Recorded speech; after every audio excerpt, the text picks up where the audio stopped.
No, bueno, lo primero dar la bienvenida saludar a todo el público que nos va a ver. Gracias por estar aquí con nosotros hoy. Y nada, vamos a entrevistar a Rodrigo Gordillo de Resolve Asset Management.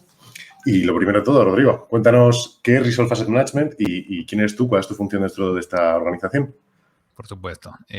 Nosotros somos una organización de inversión cuantitativa.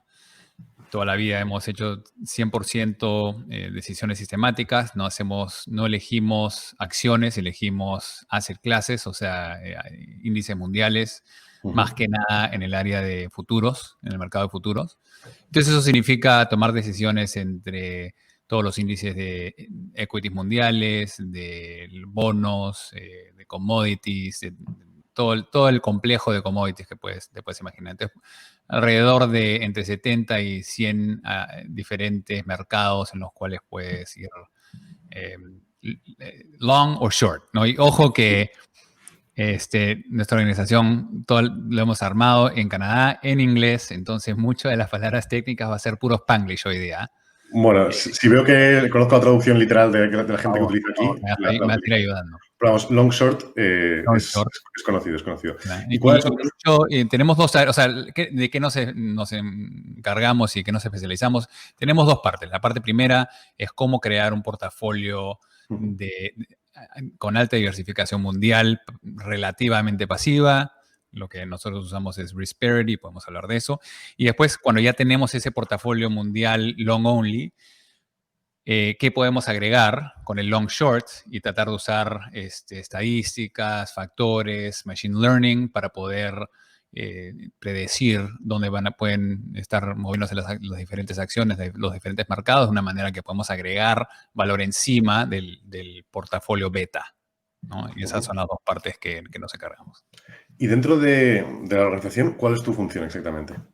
Yo soy presidente y portfolio manager de la organización. Entonces, tenemos varios portfolio managers, tenemos un equipo cuantitativo relativamente grande, un equipo de operaciones, y yo me encargo, a este punto de mi carrera, yo me encargo de la parte estratégica. Entonces, si encuentro oportunidades de desarrollo para la compañía, en ciertas estrategias. Yo no necesariamente estoy programando ni creando las ideas, sino leyendo white papers, creando mis propias ideas. Voy a mi equipo y le digo, quiero que investiguen esto.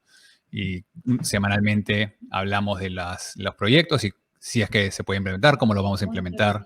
Y yo me encargo después de eso armar el negocio alrededor de lo que hemos desarrollado. De acuerdo. Vale, vamos a empezar para que la gente conozca un poquito mejor, porque probablemente en España todavía no te tengan muy ubicado, España o Latinoamérica, donde nos estén escuchando, un poco la parte más personal, ¿no? ¿Cuál es el origen de tu interés por los mercados? Y sobre todo, tengo curiosidad especialmente por tu época de jugador de póker, que en España tenemos algún gestor profesional que empezó así también y bueno, pues para ver las similitudes. Sí, sí, no, de hecho, yo soy peruano, limeño, nací ahí, viví mis primeros 8 años en Lima. Y la razón que nos fuimos fue porque fue alrededor de 1988, finales del 88, cuando Sendero Luminoso estaba entrando de las provincias a Lima. Y al mismo tiempo el presidente, era antes de Fujimori García, acababa de parar de pagar las deudas al IMF, al International Monetary Fund, ¿no? Al Fondo Mundial. Y inflación fue de 23%, que era lo usual en Sudamérica, por lo menos si te ibas al banco te dan una tasa de interés alrededor de 20, 23, a 7,000% en 6 meses, ¿no? Y mira, mi papá fue profesor de matemática y tenía una compañía de desarrollo de software en el 88, o sea, muy avanzado en ese tema. Y a pesar de entender las estadísticas y la matemática, como mucho latinoamericano tenía toda su plata en un banco, en soles, cuando la inflación entró. Y bueno, cualquier riqueza que habíamos acumulado se desapareció en poco tiempo. Mi abuelo también se había retirado ese mismo año con un equivalente de $1 millón americanos en soles, no los tuvo en dólares, no diversificó y perdió todo, lo perdió todito y tuvimos que cuidarlo por el resto de su vida. Entonces, con ese background, emigramos a Toronto, Canadá. Y de ahí ese impacto a mí me chocó mucho. Siempre estuve pensando, ¿cómo hago para que eso no le pase a nuestra familia, no me pase a mí de vuelta? Y a pesar de haber pasado por eso, cuando llegamos a Toronto, mi papá compró terreno en Canadá, justo antes de una caída de inmobiliarias en Toronto que cayó 50%, con cero depósito inicial. Buena suerte. Entonces, ha pasado un par de veces. Cuando yo me gradué de la Universidad de Toronto con un background de finanzas y estadística, me concentré pura y solamente en cómo minimizar el impacto de este tipo de choques, ¿no? Y en el tema de cómo fui desarrollando el entendimiento de estadísticas y probabilidades, que es súper útil para poder invertir en el mercado, empezó con un background de timba. O sea, cuando yo llegué no sé si juegan esto en España, pero en el Perú un juego que se llama Cachito o Dudo, que es un juego de dados, ¿No? en el cual se apuesta un poquito al comienzo y el tema es que tienes que tratar de adivinar cuántos dados hay en la mesa, pero solamente tú puedes ver tus dados y tienes que usar un poco de estadística para entender lo que está pasando en el resto de la mesa. Vale, con un vaso, ¿no? Y entonces tú ves tu Un vaso. vaso, exactamente. Vale, sí. En el vaso y vas perdiendo dados. Bueno, yo introduje eso a la Universidad de Toronto y fue súper popular. O sea, todos los gringos se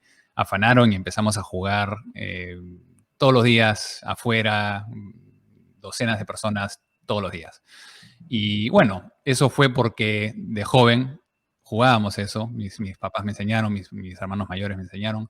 Entonces ya tienen un background de poder saber cómo apostar bien, entendimiento de estadística. Justo empezó el afán de póker con Chris Moneymaker. Y cuando vi eso empecé a estudiar todos los libros y empecé a jugar. Y mis últimos 2 años de la universidad las pagué jugando juegos alrededor de Toronto, un poquito en línea, entendiendo la dinámica entre la estadística y la buena y mala suerte y poder controlar tus emociones para hacer plata en ese rubro, ¿no? Y después conocí a mi esposa y mi esposa me dijo, bueno, si quieres estar juntos, no me voy a casar con un jugador de póker, entonces encuentra otra obsesión y me obsesioné con el mercado. Bueno, es un buen origen. ¿Crees que el póker sí te ha enseñado cosas, ¿no? Que has trasladado luego a tu visión de los mercados, ¿verdad? Por supuesto, o sea, simplemente en cualquier tipo de apuesta, el mercado es un casino en el cual la mayoría de la gente que en el cual participa tiene, ¿cómo se dice? Edge. Ventaja. O sea, tiene una ventaja negativa, ¿no? O no está jugando y eres pasivo y no le das nada a la casa, o estás tratando de jugar y estás perdiendo constantemente un poquito, ¿no? Entonces, cuando vas a Las Vegas, las chances de que ganes es aproximadamente 49.5%. Las Vegas tiene 50.5%. Para poder sacar esa ventaja, tiene que jugar bastantes juegos y es un juego de números altos, ¿no? De grandes números, sí. De grandes números. En términos de cómo uno invierte, tiene que pensarlo de la misma manera. Número uno, tienes que estar seguro que tengas una ventaja, ¿no? Tienes que estar seguro que tienes una ventaja. Y si tienes esa ventaja, tienes que entender que tu ventaja no va a ser 60% de las veces que pones la apuesta vas a ganar. Estamos hablando de 51, 52% si eres bueno.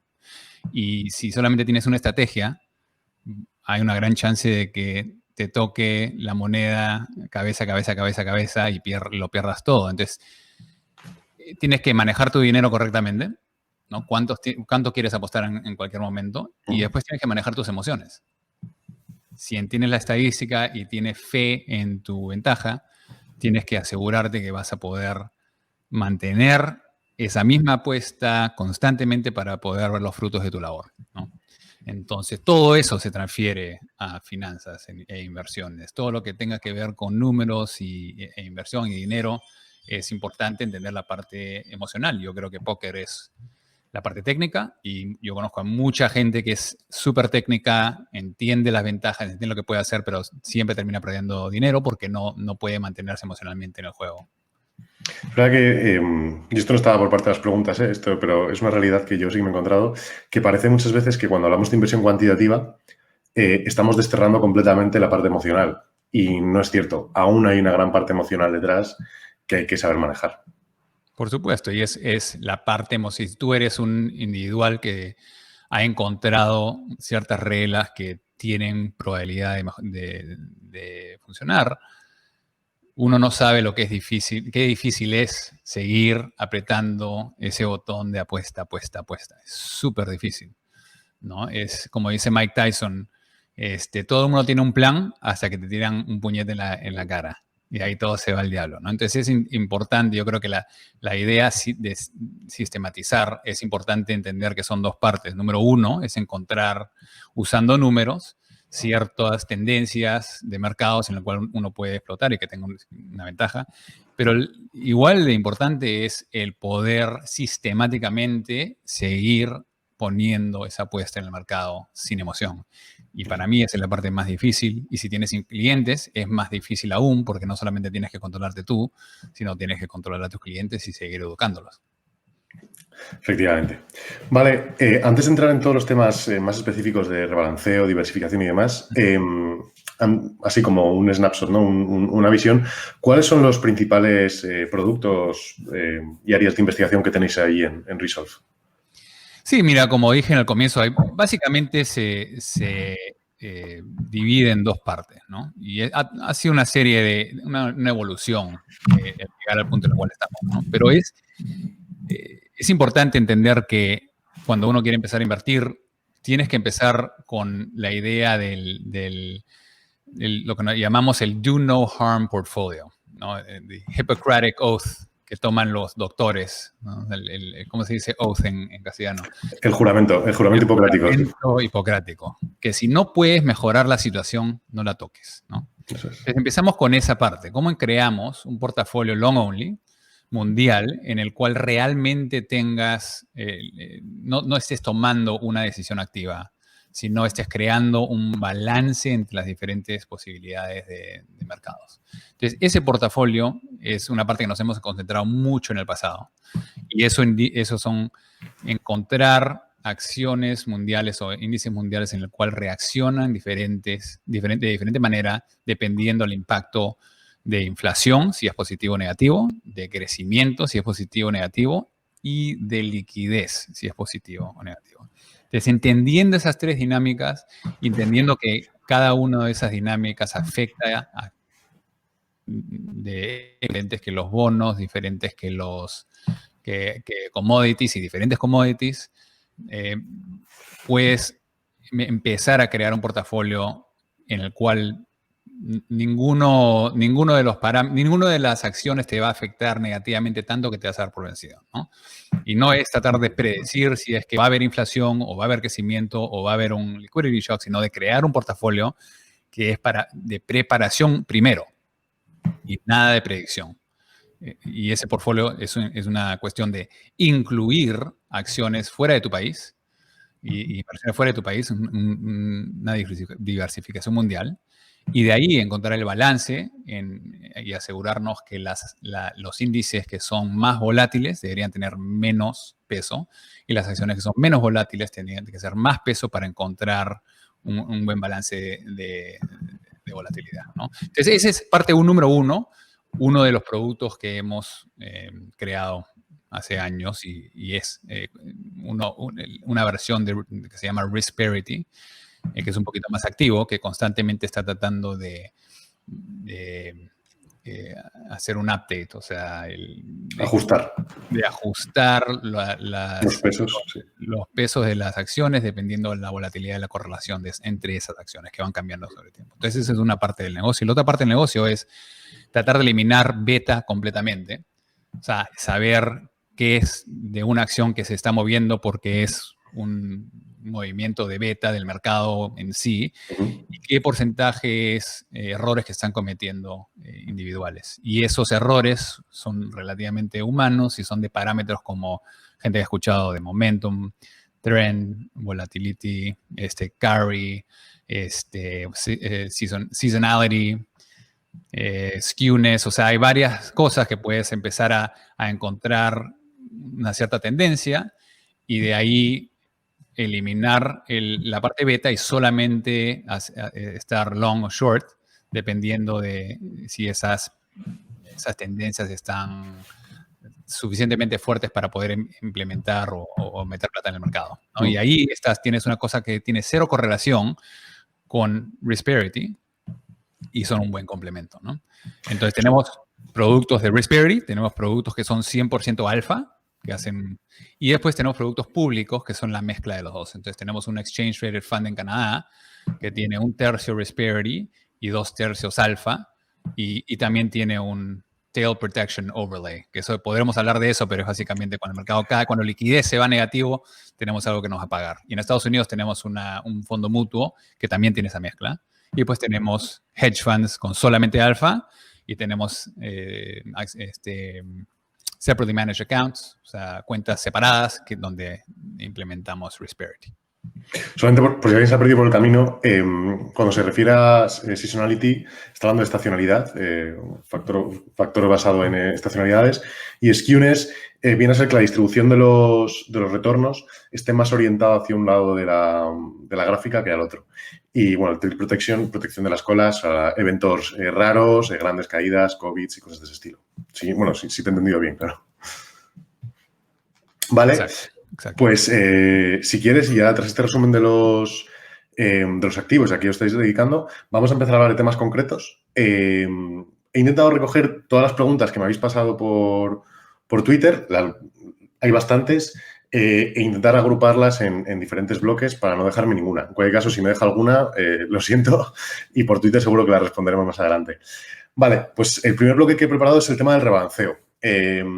En este caso, nosotros hemos estado estudiando mucho el tema de los pesos, como has dicho antes, para Risperity, este tipo de portfolio que busca encontrar una relación de pesos apropiada en función de la volatilidad, los retornos, etcétera, y las correlaciones entre los activos. Y el rebalanceo es una gran fuente de, digamos, de beneficio en este tipo de portfolios.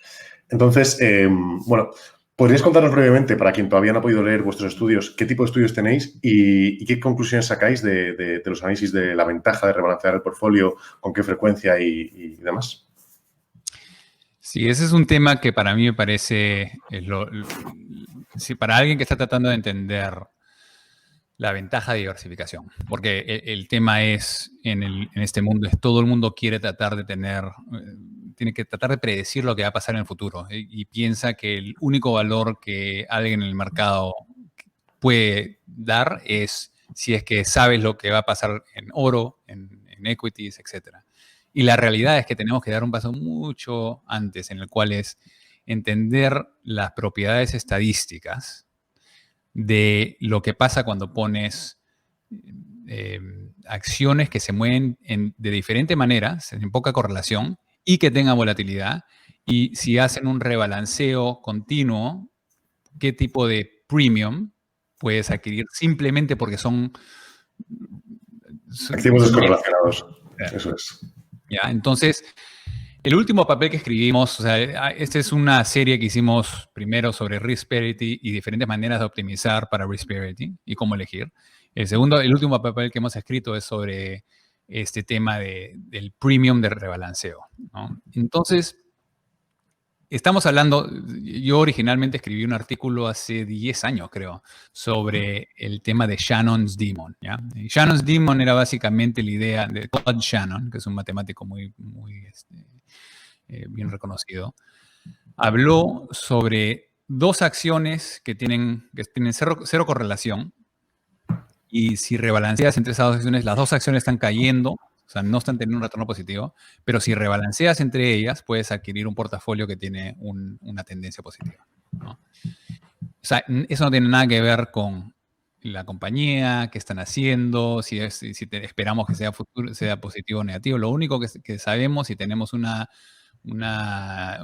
intuición, es que si van a continuar teniendo correlación negativa o cero correlación y alta volatilidad. Si tienes esos dos factores, vas a tener un premium que puede ser entre 1% en los mercados activos hasta 3%.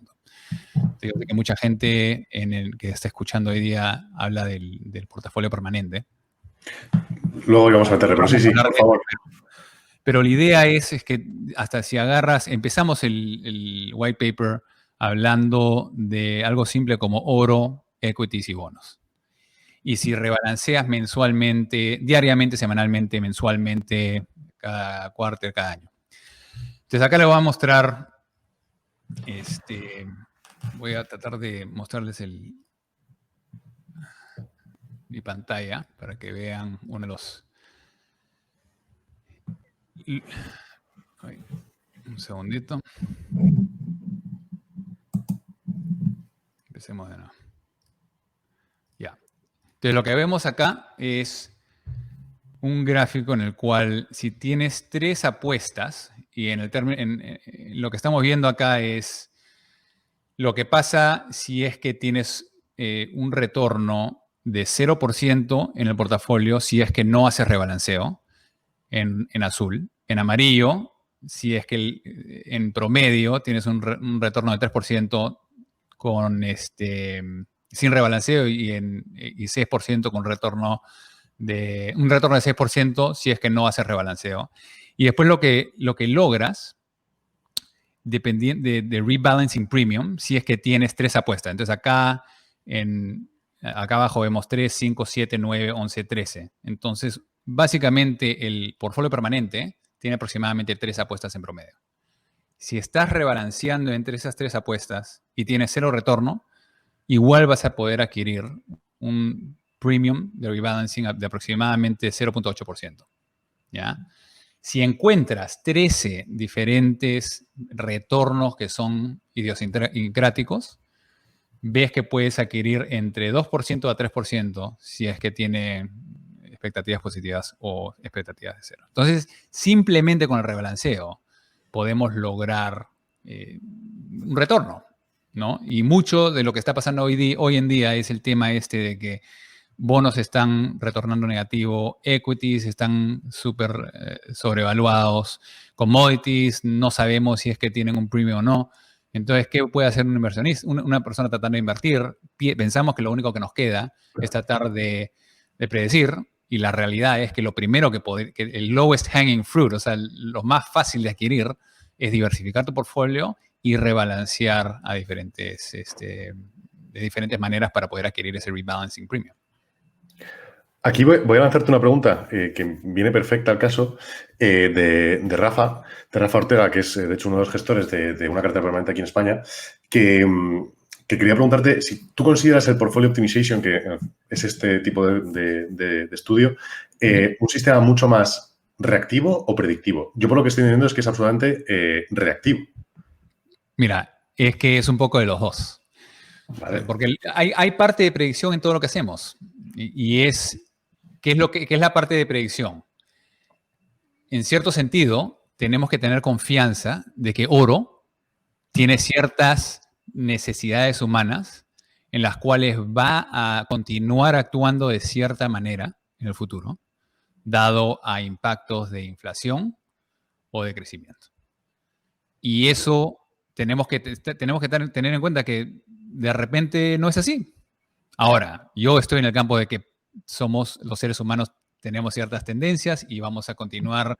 Oro ha sido la narrativa más potente del tema de inflación por cientos de años, y eso no creo que vaya a cambiar en los siguientes 5 a 10 años. Ni Bitcoin creo que lo va a poder cambiar. Entonces, en la parte de predicciones, yo creo que equities, que oro va a subir cuando hay temas de inflación. Yo creo que bonos que tienen cierto cupón van a caer si es que hay temas de inflación. Equities van a crecer si es que hay crecimiento. Entonces, en ese sentido, tenemos que tener cierta predicción de que las correlaciones y tendencias en ciertas dinámicas de mercado van a continuar, ¿no? Si tenemos eso como base, que yo creo que podemos tener, o sea, todo es cuento acá. O sea, los seres humanos hemos creado una infraestructura basado en creencias básicas. Yo creo que eso es bien sólido y las interacciones de esas acciones van a cambiar. Entonces, en esa parte es la parte de predicción.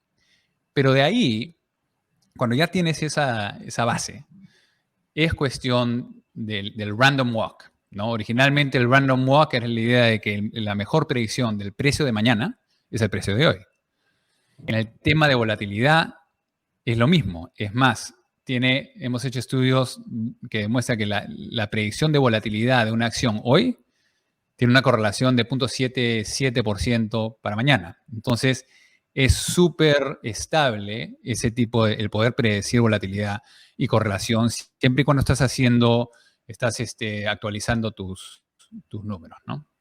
Entonces, tienes razón, en ese sentido, uno está reaccionando de cómo cambia la volatilidad de la correlación en términos de optimización y ajustando tus pesos. Un bonus point, ahora que has mencionado el tema del oro, ¿tú crees que dentro de unos años el Bitcoin o cualquier criptomoneda podrá ser un sustituto para un activo, un asset class a incluir en una cartera permanente para proteger, bueno, en ciertos periodos de mercado en sustitución o en añadido al oro? Mira, el gran problema con Bitcoin es que no hay una narrativa común a través de toda la sociedad humana. No, habla con una persona que te diga cosas de Bitcoin y vas a encontrar una opinión completamente diferente. Habla con los estados mundiales, ¿no? Y pregúntales cuál es el rol de Bitcoin en tu país y te van a decir diferentes cosas. Y pregúntale lo mismo de oro. Y todos saben muy bien cuál es el rol de oro como un país soberano y en el tema monetario. Entonces, Bitcoin tendría que llegar al punto de una narrativa común para que podamos decir, ya, vamos a poner Bitcoin en nuestro portafolio permanente, porque tenemos un cierto entendimiento de lo que va a hacer en diferentes circunstancias. Y ahorita yo no te podría decir en qué cuadro cae Bitcoin, ¿no? Que puede hacer algo, yo creo que es algo que va a ser parte de nuestro futuro, tiene partes de su existencia que son muy útiles, pero no lo veo actualmente reemplazando oro como algo que yo pondría en mi portafolio como una parte seria, un porcentaje serio de mi portafolio. Y aparte creo que Bitcoin representa menos de 0.2% de la liquidez mundial versus oro, que es significante. No sé el número exacto, pero es mucho más. No, todavía desde luego. Vale, perfecto. Aquí voy a meter una pregunta del Rojo Inversor, que nos llegó por Twitter, que dice que ¿cuál es tu opinión sobre que los índices mundiales recojan los cambios de capitalización en el futuro, como por ejemplo la subida de China? Y si crees que habría que anticiparse esos cambios de asset allocation incorporando más emerging markets o simplemente esperar a que el propio índice lo recoge. Yo entiendo que por cómo trabajáis vosotros tenéis completamente segregados los sectores, ¿no? Y digamos, las regiones. Correcto. O sea, mira, en términos básicos, yo creo que el MSCI Global Market Portfolio representa ahorita, creo que 50% es americano, ¿no? Y creo que es 15% países emergentes. Eso no tiene nada que ver con la realidad del aporte emergente en el mundo. Y hay diferentes maneras de verlo, ¿no? Si agarras y dices en dólares americanos qué tipo de producción le puedes aportar a los países emergentes, es aproximadamente 35-36%. ¿Ya? Sin embargo, tenemos 15% en el mundo líquido, ¿no? O en las acciones de market cap en Estados Unidos. Si lo haces de una manera de purchasing power parity, la contribución de los países emergentes es aproximadamente 60%, que no están siendo representados en los mercados públicos. Entonces yo creo que estamos viendo ciertas tendencias, ¿no? Número uno, estamos viendo en Estados Unidos la tendencia de no invertir, hay menos acciones públicas de lo que habían hace 10 años y están las pensiones del mundo están comprando compañías privadas. Y lo que estamos viendo en países desarrollados es que están tratando de entrar al mundo líquido. Están creando pensiones obligatorias. Por ejemplo, en el Perú tienes las AFPs, en los cuales uno te está obligado, el empleado está obligado de meter dinero a las AFPs y las AFPs están obligados a invertir en bonos peruanos y acciones peruanas. Entonces van a haber más opciones de compañías peruanas entrando al mundo público. Y va a empezar más y más representar el mundo público o las acciones públicas van a empezar a representar más lo que realmente está pasando, el aporte que realmente están dando. Y en el término de China, por ejemplo, vemos que ni siquiera fueron incluidos en los índices del MSCI hasta el 2018. ¿ya? China representa una gran parte del tema emergente y tenía 5% en el 2018 y recientemente, y 5% del índice de emergentes, o sea, del Emerging Markets Index. Y recién ahora en el 2009 estaba a 20%. Y acaban de sacar una serie de acciones de China por temas de el gobierno americano, políticas. El gobierno americano les empujó para que saquen ciertas acciones que estaban haciendo espionaje en Estados Unidos. Entonces, este continúa siendo un tema difícil, pero yo creo que sí, definitivamente lo primero que uno tiene que hacer es no tener un bias de market cap, que ahorita lo tienes si es que compras un índice de MSCI, y tratar de separar tus acciones, tus países, y darles el peso adecuado. Vale. Eso es importante, pero no tan fácilmente implementable para todo el mundo. Así que es un punto a trabajar, pero vamos, yo espero que la respuesta haya sido... Seguro que esta respuesta da para debate más adelante, porque es verdad, efectivamente, el hecho de que los índices estén sesgados, porque al final están muy sesgados, y no están sesgados a un número o a un valor que sea parametrizable, como es un market cap, que ya es un sesgo en sí mismo, sino que están sesgados hacia un tema político, lo cual ya no es controlable y eso es un problema. Vale, pues muchas gracias y vamos al siguiente bloque de preguntas que va sobre diversificación. En este caso de activos, señales y puntos de entrada, ¿vale? Por lo que he podido leer en vuestros estudios, al igual que hace Cory Hofstein y otros de la misma cuerda, entre comillas, hacéis mucho hincapié, y bueno, yo en España, Rafa Ortega también, o sea, en este sentido doy bastante la lata a la gente, hacéis mucho hincapié en el tema de diversificación y la unión de diferentes portfolios, ensamblando diferentes parámetros, lo cual al final crea una diversificación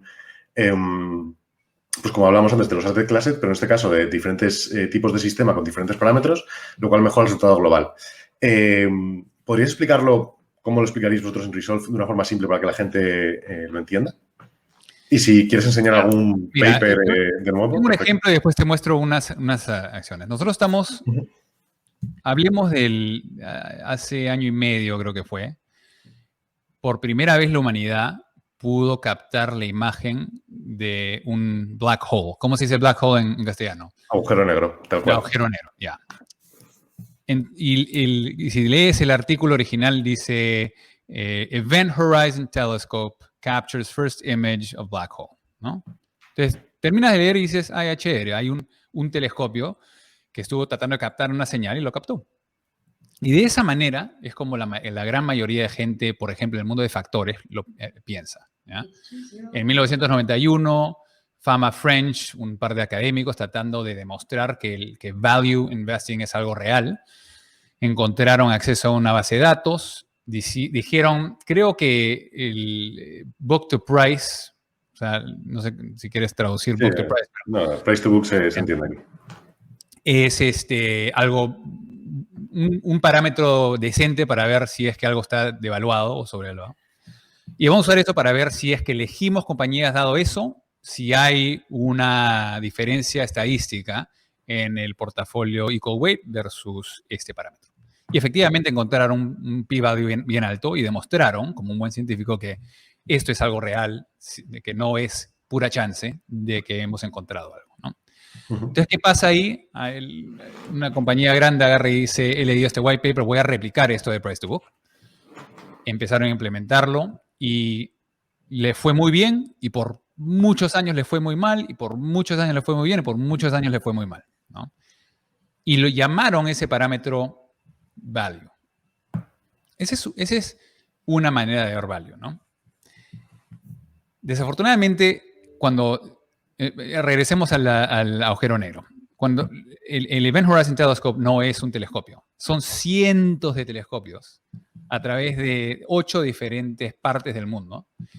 Cada telescopio está captando una parte de la señal, ¿no? De la señal del... Y si tú agarras uno de esos cientos de telescopios y lo apuntas al agujero negro, no vas a notar qué es. O sea, no hay mucha señal, hay un poquito de señal, pero hay bastante ruido, ¿no? Entonces puede que por momentos captures esa señal muy claramente y después por otros momentos haga ruido y no captes nada. Pero si agarras cientos de estas señales y los unes y eliminas el ruido a través de tiempo, la imagen que vimos fue un ensamblaje de todas las señales que captaron estas diferentes. Y de la misma manera funciona el tema de inversión. ¿Qué es tan importante de price to book? ¿Por qué no price to sales? O price to equity? O enterprise value to EBITDA, ¿no? ¿Cada cuánto tiempo queremos reevaluar el tema de valuation? Todos son teóricamente correctos. O sea, lo único que estamos tratando de parametrizar es si value existe. Pero ¿cómo definimos value? En nuestra vida no vamos a poder decir este es mejor que el otro. Lo único que vamos a poder decir es que este le fue mejor que el otro. Pero no podemos tratar de adivinar qué es lo que va a pasar en el futuro. Entonces, ¿cómo el Event Horizon Telescope, un inversor debería decir, creo en value, o creo en momentum, o creo en trend? Y de ahí, usar tu imaginación dentro de esos parámetros, por ejemplo, de trend, ¿qué deberías usar y usarlos todos? Por ejemplo, en trend, ¿qué es trend?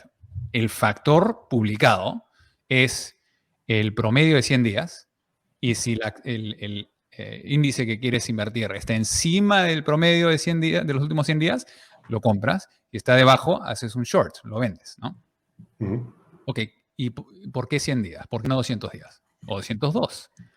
O sea, es aleatorio. ¿Por qué no 20 días? O 300 días.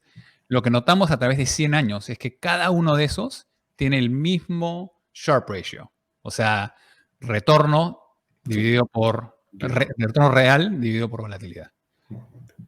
Pero es a través de 100 años. A través de los últimos 5 años, algunos tienen un Sharpe ratio de 4, otros tienen Sharpe ratio de menos 2, pero a través de 100 años son casi igual.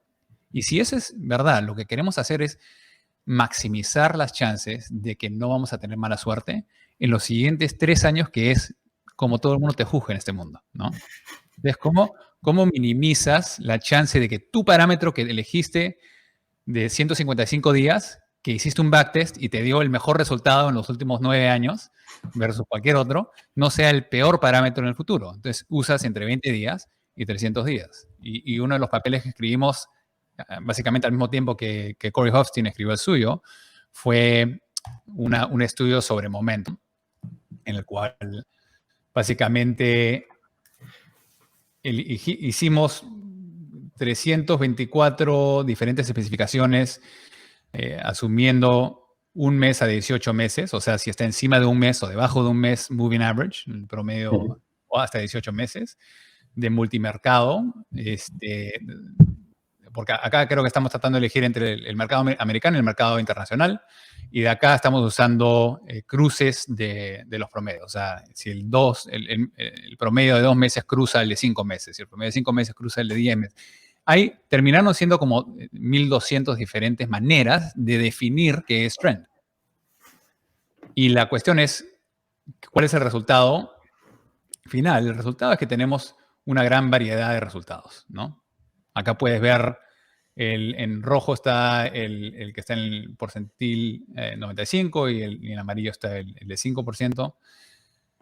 Y lo que notamos es que cuando tú reorganizas todos los resultados de estas acciones, lo que esto demuestra acá es 1.200 diferentes resultados de las peores 5 caídas de estas estrategias.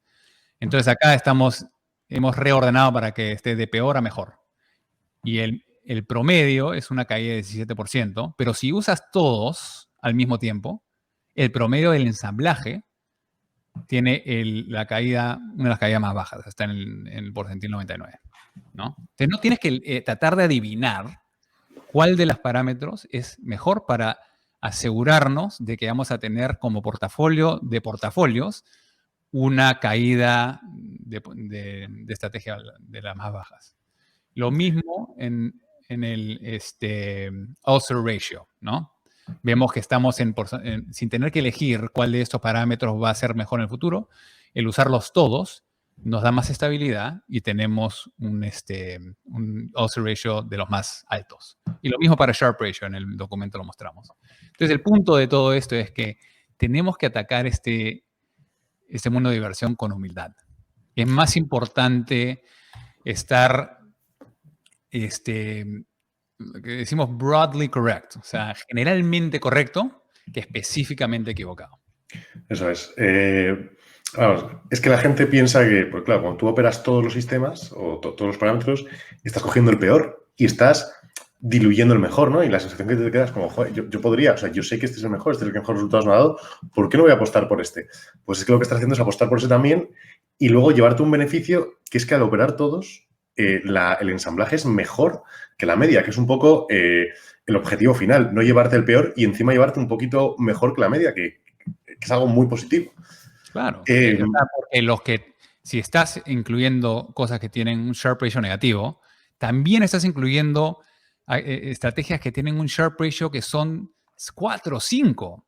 Claro. El tema es que tú no vas a saber cuál es el de 4 o 5, no vas a poder predecir eso. No Entonces, lo sabes. Quieres incluir los que son 4, 5, 6, quieres incluir los que son menos 4, 5, 6, y después en el medio hay un poco de, si la tendencia de trend, de herding, o sea, de que la gente tiene una tendencia de comprar cosas que están subiendo y vender cosas que están bajando, si eso es verdadero, lo vamos a captar a través de todos estos sistemas, mismo con value, mismo con cualquier tipo de estrategia.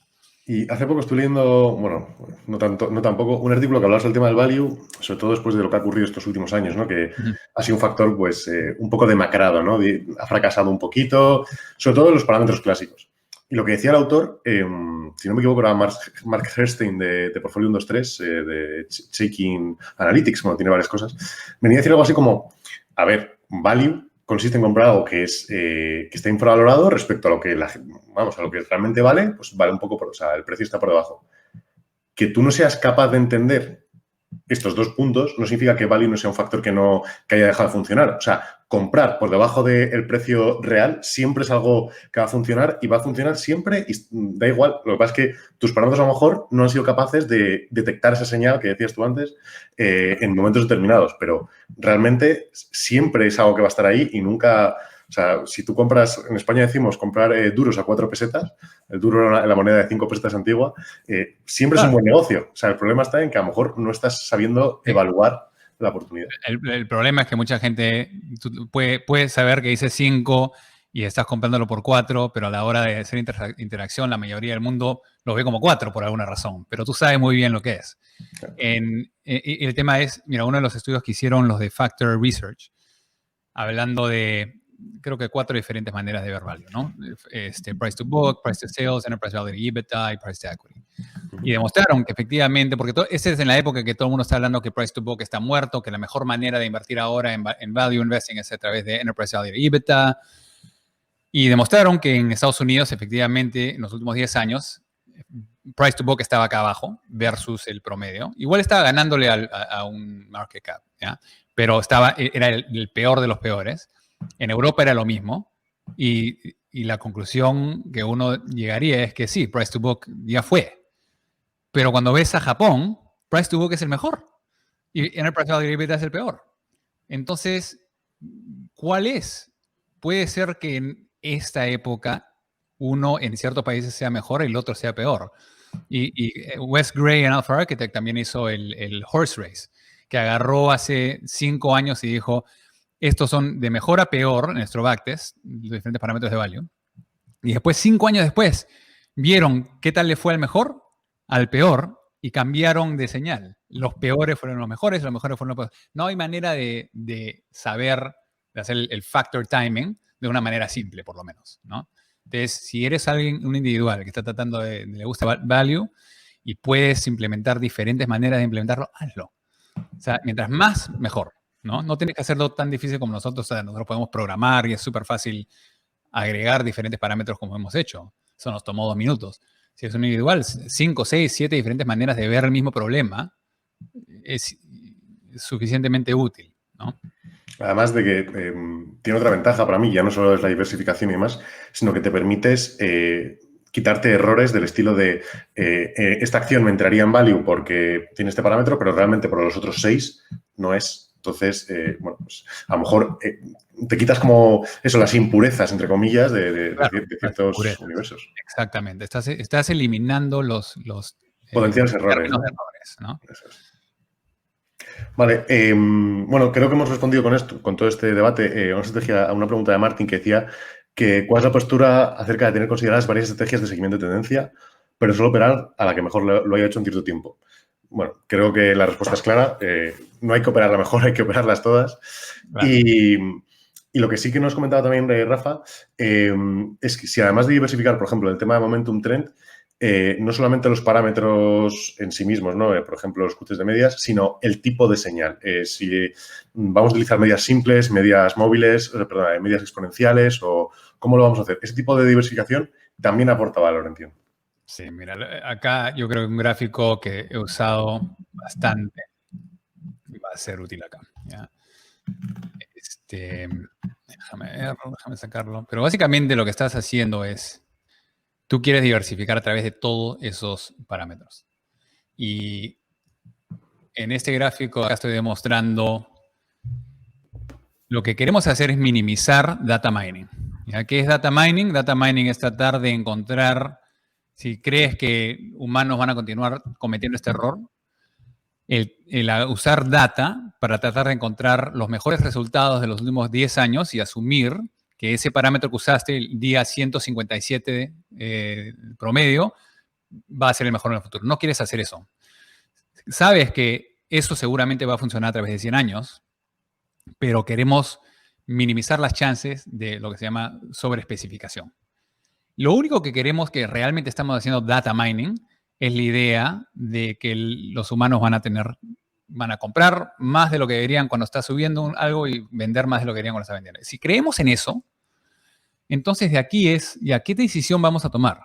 Vamos a contar la cantidad de días que vamos a, el look back, o sea, la cantidad de días que vamos a ver para tomar la decisión de comprar o vender. Vamos a hacer un simple moving average, un exponential moving average. Vamos para Momentum, hacer un ranking de qué tal le fue el precio porcentajemente, o sea, el porcentaje de retorno en los últimos 12 meses. O vamos a hacer el rankear a través de Sharpe Ratio, o de Sortino Ratio, o de Ulcer Ratio. Hay varias maneras de verlo. Y de ahí, si vamos a hacerlo binario, no tratar de decir, ya, este tiene momentum que es bien fuerte versus el otro, sino decir, si estás encima, es un 1, si estás debajo, es un 0, invertimos o no invertimos. O sea, hay varias maneras de hacerlo. Acá lo que estoy demostrando es que puedes usar ciertas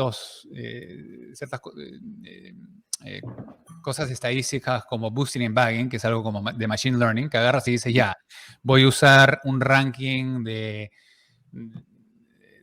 Sharpe y voy al azar voy a tratar de que el sistema me elija de entre 20 días y 300 días de lockback. Entonces va a agarrar 21 días, 52 días, 43 días, 120 días, 200 días, para sacar el promedio de eso y de eso te va a decir, ya, compra oro, compra esto, compra el otro, vende los otros dos. Y ese es un sistema. Después vas a regresar al mismo Sharpe ranking y hacer que haga diferentes lockbacks. Entonces, continúas haciendo eso y minimiza las chances de que vas a tener un punto, un data point que te vaya a caer mal al sistema. Entonces, cuando tienes todos estas diferentes ramas del árbol, ahí puedes usar, si haces el promedio, terminas encontrando, acá estamos demostrando, por ejemplo, que en el tema de skew, en la línea azul es lo que fue publicado como factor y la línea amarilla es usando todas las diferentes implementaciones de skew. Acá también para mean reversion, lo que fue publicado y los resultados que uno saca cuando tiene promedios, o sea, el promedio de todos. Y lo mismo para seasonality, o ¿cómo se llama? Estacionalidad, y tendencia como trend, ¿no? Entonces, en todos los casos mejora tu situación. La respuesta es, sí. No deberías tratar de elegir. Y hay maneras de hacer, o sea, nosotros sí elegimos, ojo, pero hemos tenido que adquirir 3 expertos de Machine Learning para poder básicamente cortar ciertas ramas. No es más tratar de elegir las mejores, sino de cortar las ramas que tenemos alta probabilidad de que sea un random walk, que sea ruido. Sí. Eso es lo único que hemos podido lograr a través de Machine Learning y sí, mejoran las cosas muchísimo, pero es menos de tratar de elegir el ganador, sino eliminar lo que es ruido, puro ruido. Si es que me hago entender. Sí, perfectamente. Vale. Tenemos una pregunta, esta es de David Oceans. Habla sobre market timing. No, la verdad es que no conozco mucho vuestra relación con el market timing, no os he visto escribir mucho. Y habla sobre qué opináis sobre los indicadores de market timing, bueno, sobre market timing en general, y como por ejemplo, la línea de avance y descenso, los mínimos del NISE, un indicador que se llama Summation, que en España, por Javier Alfayate, se conoce bastante. Si los habéis estudiado y si los habéis usado, y qué opinas en general de market timing. Mira, generalmente es cuestión de mucho de eso. Tú puedes hacer un backtest de todo esto también. O sea, estos indicadores son técnicos relativamente, normalmente, ¿no? O sea, tienes tu Bloomberg no sé qué se está usando ahora, pero estos son, visualmente estás tratando de tomar decisiones dado ciertos cruces y ciertas medidas. Eso lo puedes hacer cuantitativamente. Es otra manera de encontrar skewness o mean reversion, o sea, revertir al promedio o tendencia. Es todo eso, pero por otro nombre. Entonces, ¿qué pienso yo de eso? Yo creo que tiene mucho valor, pero, por ejemplo, el MACD creo que viene en todos los sistemas como algo que si está encima de 80 o menos de 20, algo tienes que hacer. Sí. Para nosotros eso es un poco ridículo. O sea, ¿por qué 20? Porque es simétrico. A alguien le pareció bonito, ¿no? Entonces tú puedes encontrar diferentes parámetros que funcionan, que de repente funcionan en unos años y no funcionan en otros. Entonces, de hecho, que hay valor en eso porque está captando o capturando los errores humanos de una manera u otra, pero no pondría uno en acción. No tomaría ese riesgo. O sea, harías de nuevo un comité, ¿no? O un compuesto. Vale, perfecto. Sobre factores, Valentín Titino, un saludo de aquí, un tío genial, nos pregunta sobre cuáles son los factores que crees que funcionan mejor, ¿vale? En este caso, nos quería preguntar sobre todo la diferencia entre lo que él llama contables, que son pues los que vienen de análisis fundamental, los que menciona como estadísticos, donde él, por ejemplo, trabaja mucho con skewness, que skewness, paradójicamente en España, tampoco te creas que es algo de lo que se habla mucho. No se habla mucho en ningún lugar. Es raro que haya, o sea... No, pero él sí que lo menciona siempre y bueno, o sea, al final es un factor y es un factor a considerar. Y cualitativos, que eso ya son más, bueno, pues todos los que sean discrecionales, que ya requieren un análisis subjetivo por parte del inversor. Entonces, yo entiendo que cualitativos trabajáis pocos, pero entre los estadísticos más derivados de lo que es el propio movimiento del precio, ¿no? Como es eso, el skewness, momentum, trend, etcétera. Y los contables, como pues los beneficios, ventas, price to book que hemos mencionado antes o bueno, cualquiera de los posibles. Incluso estacionalidad, que en España sí que se trabaja bastante la estacionalidad. ¿Cuál es tu opinión de ellos? ¿Crees que hay algunos que funcionan mejor que otros? No sé si tendrías que hacer alguna apuesta o... Sí, o sea, básicamente regresando al tema de... Acá voy a enseñarles Esta en pregunta pantalla. también, por cierto, la menciona Jorge Ufano, que es otro gestor aquí muy conocido. O sea, la idea acá es usarlos todos, ¿no? Tú puedes tener value, que es... Estas slides no las he visto yo, estas no están publicadas, ¿no? No están publicadas, son privados. Pero como puedes ver, acá tú puedes tener value, puedes tener volatilidad, carry, counter trend, que eso incluye skewness y mean reversion, estacionalidad, momentum. Todos estos, si los atacas de diferentes maneras, como el árbol te indican, notas que la correlación de cada uno de ellos es casi cero. Entonces, ¿qué pasa cuando ahora empezamos esta conversación hablando de la baja correlación entre acciones, ¿no? Entre índices mundiales? Ahora podemos replicar o podemos incrementar la cantidad de apuestas que uno tiene usando estas diferentes, o sea, a contabilidad, de precio y de discrecionario. No hacemos discrecionario, pero los otros dos sí sacamos valor. Una pregunta, estas correlaciones que nos están enseñando, ¿son para los factores long short o long short, ¿no? Vale. ¿No? O sea, long only, en todo lo que es long only, termina siendo una correlación 90% mayor. correlación con el índice que estás haciendo y el valor que sacas es 5 a 10%. ¿no? Realmente, por eso es que separamos el beta a través de Risk-Parity y encima de eso le ponemos el alfa. ¿no?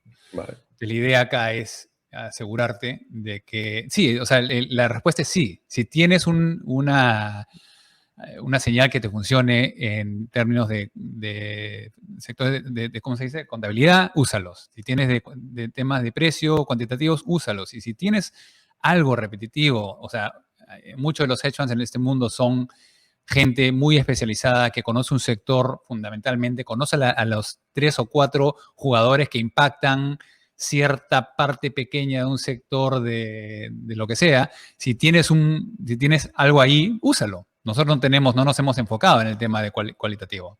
Nos enfocamos en los otros 2 temas. Pero no me dice que voy a, en el futuro, contratar a alguien que lo pueda hacer, ¿no? De nuevo, todo es a través de diversificación y hay múltiples niveles de diversificación. Vale, perfecto. O sea, en este caso, vamos, no harías una apuesta unifactorial, sino que cuanto más, si funciona, independientemente Mira, cuando de empezamos, otros. cuando yo empecé y vi todos los estudios, vi que Momentum tenía el p-value más alto de todos. O sea, le ganaba a todos por mucho. Value, Quality, todo. Era el mejor. Y yo pensé en ese momento, bueno, voy a hacer un ensamblaje de Momentum. O sea, empecé con eso pensando que sí, encontré el factor que tiene más poder de todos. Y fueron años después que dije, aguanta, pero ¿por qué solamente hice eso por el ensamblaje por momento? ¿Por qué no hice un ensamblaje de todos? Y efectivamente hay un papel que hizo AQR que se llama Value and Momentum Everywhere. Y demuestran que Value es bueno, Momentum es bueno, pero Value y Momentum es el mejor. Que creo que se van a 200 años atrás, más o menos. 200 años atrás. Entonces, ahí es cuando empiezas a decir, aún si es que he encontrado algo que históricamente ha tenido un valor muy alto, cuando lo combinas con otras cosas que aún de repente en el pasado hayan tenido peor retorno, peor Sharpe ratio, cuando lo juntas, si son poco diversificados, pero poco correlacionados, terminas creando un retorno, un Sharpe ratio, un retorno versus volatilidad mucho más alto. Perfecto. Vale, ahora voy a hacer 2 preguntas de Piwi. Sobre el tema del apalancamiento, las estrategias de asset allocation, tactical asset allocation, pero asset allocation en general, y si merece la pena para un inversor retail. Mira, nosotros tenemos, hace años, creamos un robo advisor en el cual, usando Interactive Brokers, que te da apalancamiento súper barato. O sea, lo más barato que vas a encontrar versus lo que uno puede con cientos de millones de dólares con un broker internacional, institucional. Entonces, lo que hicimos es, ofrecimos lo que ganó el precio Nobel, ¿no? Que es el precio Nobel y dijo, tú puedes tener 100% equities, puedes tener 100% bonos, pero la combinación te da ciertas ventajas de volatilidad, de retorno versus volatilidad. Pero hay un punto óptimo en el cual tú tienes el máximo retorno por la volatilidad que puedes tener. Eso se llama el Sharpe ratio. Y esa es la tendencia o la tangible versus el efficient frontier, ¿ya? Básicamente te dice, este es el portafolio ideal, dado la correlación y la volatilidad. Porque te va a dar, por cada unidad de volatilidad, te va a dar más retorno que agregarle más equities o agregarle más bonos. La gran mayoría de gente que quiere más retornos va a 100% de equities, pero tienes una volatilidad de 16 a 20%. Cuando vos haces un portafolio de risk parity, que eliminas las colas, o sea, no las eliminas. Esa idea de que equities tienen una cola muy ancha, la cola izquierda muy ancha, es porque sabemos lo que pasa con equities cuando hay un shock negativo de crecimiento. Si agregas bonos suben, bonos soberanos suben cuando equities bajan. Y oro también sube cuando equities bajan. De pronto tenemos las colas mucho más delgadas. Entonces tú puedes agarrar ese portafolio diversificado que tiene un Sharpe ratio alto y si tiene una volatilidad ambiente de 5 y te gusta 5, no tienes que empalancar. Si a ti te gusta una volatilidad de 10 y toda tu vida has invertido en un portafolio entre bonos y equities que aproximadamente es 10%, entonces usa la palanca que puedas adquirir en plataformas como Interactive Broker para llegar a ese punto de volatilidad en el cual tú te sientes cómodo, entendiendo que también hay riesgos de usar palanca, ¿no? O sea, no tiene sus propios riesgos idiosincráticos.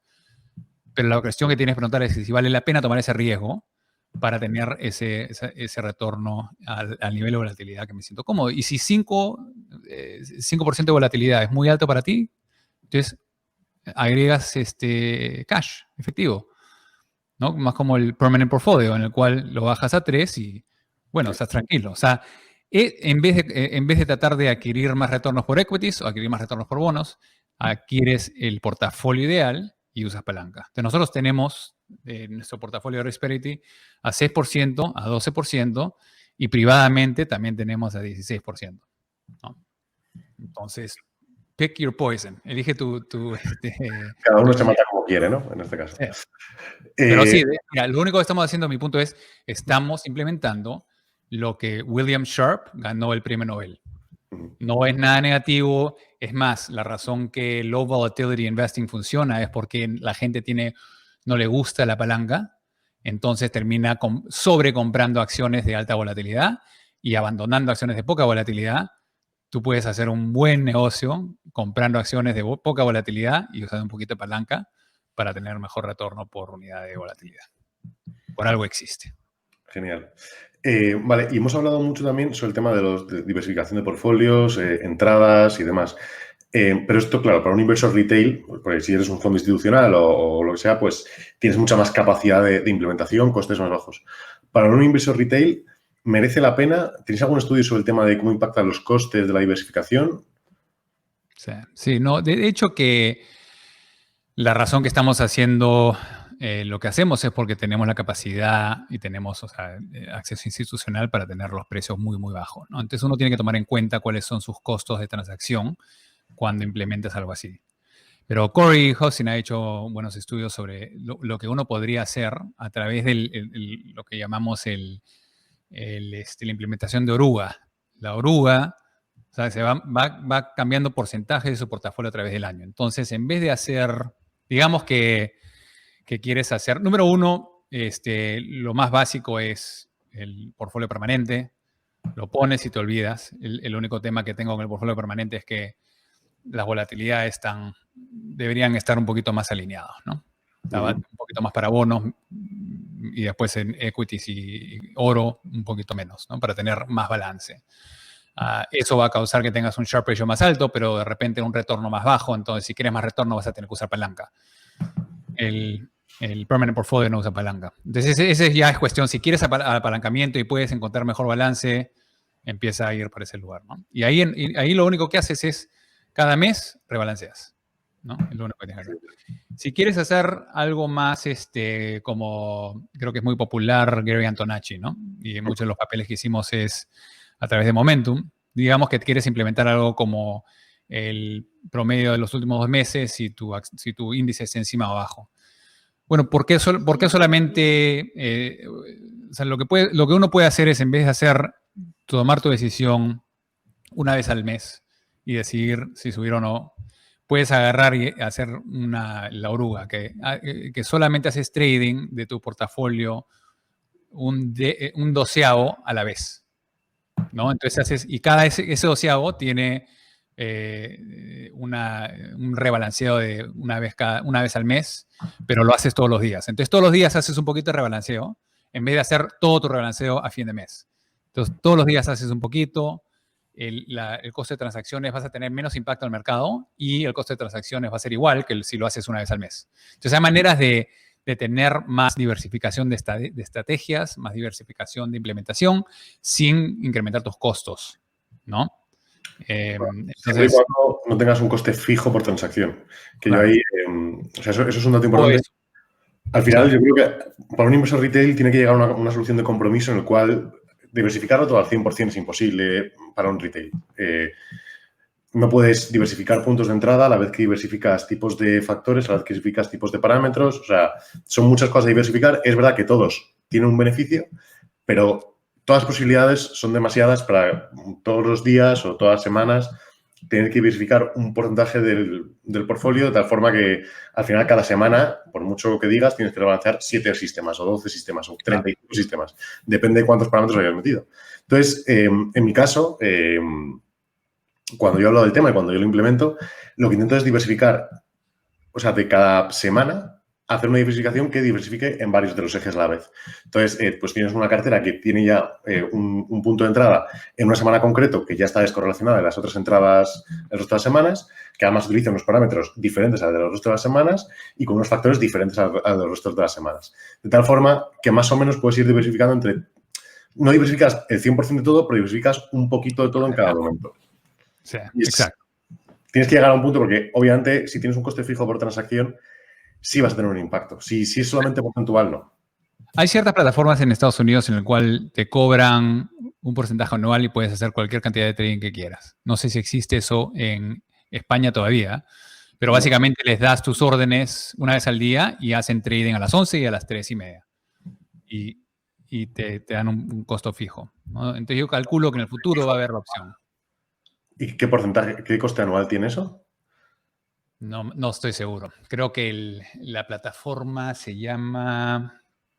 No me acuerdo. A ver si me acuerdo te lo mando y lo pones en las notas. Pones las notas, vale, porque es curioso, no sé si se puede operar desde España, pero por lo menos es una cosa curiosa que yo no había visto antes. ¿No? Y eso puede que un inversor retail puede hacer más de esas cosas. Y de ahí ya depende de cuánto quieres hacer, ¿no? Yo calculo que la gente que está escuchando le gusta, son ingenieros y gente que le gusta manejar las vainas. Si es así, entonces lo más importante es saber cuánto tiempo realmente le puedes dar a tus sistemas. Porque una de las grandes razones que nosotros adquirimos clientes son gente que ha hecho sus propios sistemas por años y después se fueron padres, el trabajo se les puso complicado, se empezaron a fallar en términos de implementar su sistema, le fue mal y dijeron, mira, no tengo tiempo para implementar, necesito un equipo que implemente para mí, ¿no? Entonces, la cantidad de trading que vas a hacer tiene que ser a la misma cantidad que estás dispuesto y asegurarte que puedas implementarlo. Si no lo puedes hacer, entonces haz menos y diversifica tus estrategias. Entonces, de repente empiezas a hacer risk parity usando las volatilidades de cada acción que vayas a querer y haces los cambios una vez cada cuarto. Y lo que implementas son, en el parte de equity, te compras una acción que es value, un ETF que es value, que es quality, que es, o sea, todos los diferentes factores para diversificar esa parte de equities. Entonces no tienes que hacer nada tú. Rebalanceas esa parte una vez al año. Y lo mismo, y los bonos es bonos soberanos y oro es oro. Y si tienes un índice de commodities, ponlo ahí, ¿no? Entonces, nosotros decimos mucho, adapta tu inversión a tu vida y no tu vida a tu inversión, porque en el momento en el que eres esclavo y le dedicas más horas del retorno que te produce, ha dejado de ser una inversión para ser un sitio donde se te cae el dinero en forma de tiempo, al final. Bueno, si es un hobby, asegúrate que estás dispuesto a perder la plata que perderías jugando póker con tus patas, con tus amigos. Si es que es más que eso, es hora de tratar, o si tienes suficiente plata, compra tu equipo para que te haga el trading o empieza a buscar profesionales que confíes en tu área, ¿no? Que van a implementar para ti. Genial. Antes de pasar a la sección que tenemos, el resto de las preguntas, que he llamado miscelánea porque son, bueno, no entraban del todo en ninguno de los bloques, me gustaría saber si tenéis algún futuro producto en mente, además de lo que has comentado, que estáis desarrollando Machine Learning, si quieres comentarnos algo, antes de empezar un poco, o sea, para cerrar un poco el bloque de Resolve y entrar ya en opiniones personales más de, bueno, más aleatorias, digamos. No, o sea, mira, realmente nos hemos enfocado en el tema de hedge funds, tenemos fondos internacionales y tenemos gente de España también invirtiendo en eso, pero tienen que ser accredited y toda esa vaina, ¿no? Uh-huh. Realmente estoy recién empezando a entender un poco el tema europeo. Entonces, no vamos a tratar de empujar mucho el tema, aparte de tener el mejor beta y el mejor alfa y tener un tail protection, o sea, la protección de las colas, ¿no? Eso es lo que nos vamos a enfocar y la cuestión es si hay oportunidad para hacer algo en UCITS. UCITS desafortunadamente tiene muchas limitaciones. No sé si vamos a llegar a ese punto. Pero portafolios individuales se pueden hacer. Y nada, o sea, tenemos el Exchange Traded Fund en Canadá, tenemos el fondo mutuo en Estados Unidos y varios hedge funds. Continuaremos con eso. Y aparte de eso, lo que nos gusta es conocer a gente en nuestro rubro, conectarnos, continuar educando a la gente porque creo que falta mucho de eso en este mundo. Y continuar conociendo a gente como ustedes. Gracias. Perfecto. Pues en ese caso vamos un poco a las preguntas un poco más misceláneas, ¿vale? De Pablo Tribas Scratch. Hace una pregunta que, a ver si la he entendido bien, Pablo, si no me corregirás en el futuro, es ¿qué piensas de la expresión el mercado de acciones es un derivado del mercado de opciones? ¿Y cómo se puede evaluar el impacto de las opciones en los precios actualmente e históricamente? Entiendo que lo que decís es que son las opciones el que marcan el precio de las acciones y me ha parecido una vuelta de tuerca interesante. ¿Tú lo habías visto alguna vez? No, mira, lo que había escuchado es esa idea de que en términos de derivados, que todos los mercados del mundo son una manifestación de volatilidad, ¿no? O todos los mercados del mundo son una manifestación del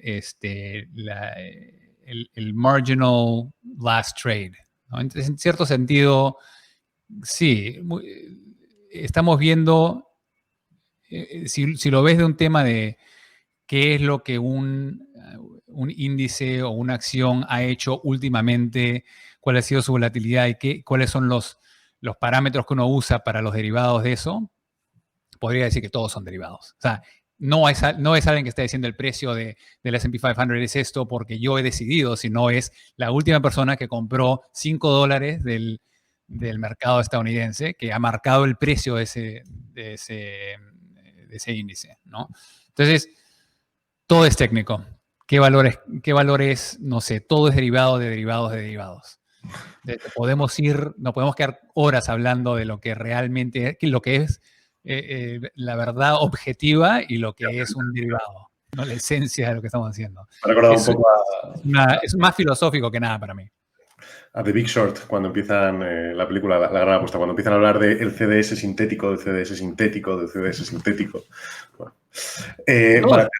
todo es sintético. Todos son basados en la hoja de balance de una compañía que alguien hizo un spreadsheet y manipuló suficiente para que sea bonito la compañía. O sea, todos son derivados, derivados, derivados. ¿Qué es real en todo ese término?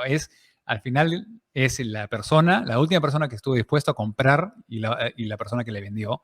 Ese precio en ese momento es lo único que vale. Efectivamente.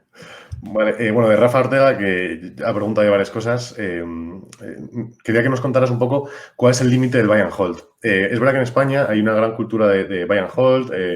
Bueno, no ha habido mucha cultura de inversión. Aquí se hablaba mucho de comprar Telefónica, Santander, que han sido dos empresas que históricamente no han rendido demasiado en el mercado, pero eran como las grandes y todo el mundo pues como que tenía las grandes, ¿no?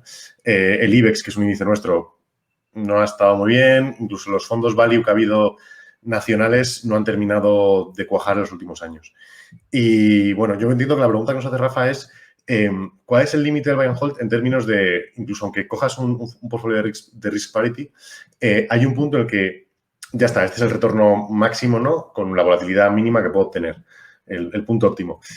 ¿Cuál es ese límite y cuánto más se puede añadir de alfa a eso de una forma razonable que merezca la pena? Pregunta y tema de nombres. ¿Qué es buy and hold? ¿No? Hablando un poquito de la parte filosófica. Buy and hold ha terminado siendo costo bajo, ¿no? ¿Costo bajo? Que te cuesta muy poco comprar un índice Sí. pasivo, ¿no? O sea, en vez de pagarle a un manager 1% al año para tratar de elegir acciones de value, les han dicho, no hay valor ahí. Entonces compra simplemente el índice, en su caso es el IBEX, y te lo podemos dar a 0.4%. Ojalá. La idea no es pasivo, es low cost. ¿Ya? Y la siguiente pregunta es, ¿qué es pasivo? Si la mayoría de tu dinero está invertido en el mercado español, no es pasivo, de ninguna manera es pasivo. Es una apuesta increíblemente activa. Estás apostando que la economía española va a ser la mejor economía del mundo, ¿no? Eso es una decisión que no estás tomando conscientemente, pero prácticamente es una apuesta, y es una apuesta muy grande. Vives aquí, Vives trabajas acá. aquí, ganas moneda europea. Sí, estás sesgado. Darle todo eso y te das cuenta, ok, lo que me han vendido es comprar una una apuesta española a costo bajo, ¿no? Y ahora que entiendo eso, ¿cómo puedo armar algo que no tenga tanto riesgo? Y ahí es cuando empezamos a ir ya. Empiezo Europa, después inversiones globales, después es fixed income o renta fija, de ahí es oro y commodities. Entonces ya puedes empezar a expandir. Y para nuestro punto, el punto del que estás tomando la menos cantidad de opiniones es el risk parity portafolio. Porque ahí tú estás diciendo que la expectativa es que todas las acciones en las cuales yo estoy invirtiendo tienen la misma cantidad de retorno por el riesgo que tomas. Esa es lo único que estás tomando, te estás diciendo, ¿ya? Y efectivamente, si lo haces por 100 años, eso es verdadero. En cualquier 10 años, algunos tienen Sharpe ratio de 3, algunos tienen Sharpe ratio de -2.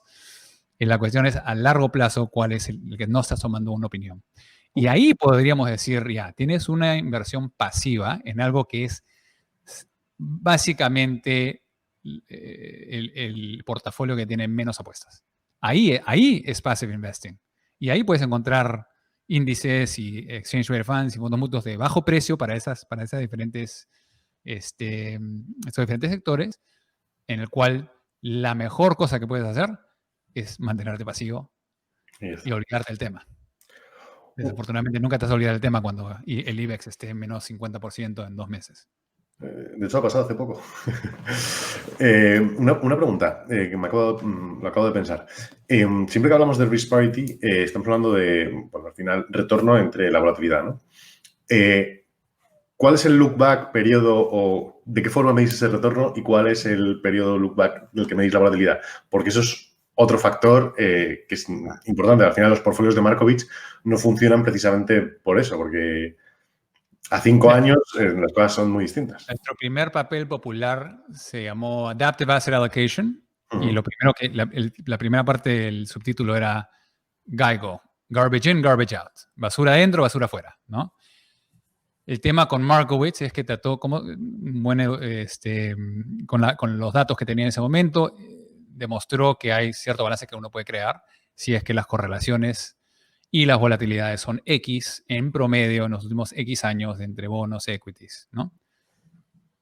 Eso, mira, si no tienes que estar viendo tu portafolio cada día, cada mes, está bien. Sí. Usar el promedio. O sea, una de las maneras de implementar risk parity es decir, mira, generalmente creo que bonos van a hacer esto, equities van a hacer esto, ¿no? Y dado el promedio de los últimos 40 años, voy a mantener este balance. Y vas a tener un mejor resultado que darle 100% a cualquiera uno de esos sectores, ¿no? Es como el portfolio permanente. Pero la idea, si puede ser más activo, uno puede ponerle los factores de volatilidad y correlación, pues en vez de hacer el promedio de los últimos 40 años, puedes empezar a hacer un promedio entre los últimos 10 a 60 días, ¿no? Si es que tienes la capacidad de ir incrementando. Entonces, como lo que te enseñé recientemente con la estrategia de boosting and bagging, en el cual agarras y dices, ya voy a tratar de estimar la volatilidad y voy a usar 5 lookbacks entre 10 y 60 días. Y va a elegir 12, 42, 51, 59. Promedio de eso, ese es un portafolio. Voy a hacer lo mismo con 7 lookbacks, con 3 lookbacks. Y haces una serie de portafolios y cuando los juntas y los sumas, como el tema de ensamblaje, tienes una distribución de probabilidad versus un punto que es solamente voy a usar 60 días para tener mi estimado de volatilidad. En vez, tengo ahora o sea, las probabilidades en todos los ángulos y no estoy dependiendo en un punto. Pero sí, de todas maneras, en nuestro trabajo nos enfocamos en el tema más corto, ¿no? Para tratar de tener mejores estimados. Porque este concepto a mí me encanta. Voy a intentar repetirlo de forma que quede, a ver si de una forma sencilla, para quien no lo ha entendido. La idea es, como yo no soy capaz de predecir cuál va a ser la volatilidad dentro de 10 días, ¿vale?